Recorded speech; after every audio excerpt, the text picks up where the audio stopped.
রমাদি এক গ্লাস জল দাও তো।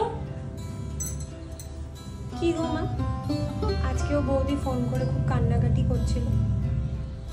এরকম কথা বলো না যে বিয়ের পরে ভাই একদম বউয়ের পেছন পেছন ঘুরে। তো বউয়ের পেছন পেছন ঘুরবে না? নতুন বিয়ে হয়েছে, 6 মাসও হয়নি। এই টপটা আমি তোর জন্য নিয়ে এসেছি। মাকে প্লিজ দেখাতে যাস না, দেখলে পরে বাড়ি একদম মাথায় তুলবে। তোমাকে একটা জিনিস বুঝতে হবে না, ওদের নতুন বিয়ে হয়েছে, 27-28 বছর বয়স ছেলে মেয়েদের, এখন একটু ঘুরবে না? ফোন করে দেখুন বলে আমার একদম ভালো লাগে না মা। তোকে একটা কথা বলি ভাই, আমি আর কতদিন এসে এসে মেটাবো রে? মাটাও তোর, বউটাও তো, তোকে তো একটু মেটাতে হবে বল। মাথাটা দপদপ করছে একদম তোদেরই জ্বালাতন।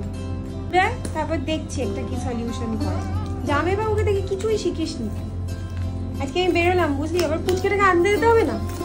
ও এই হয়েছে এক কাজ, আর ভালো লাগে।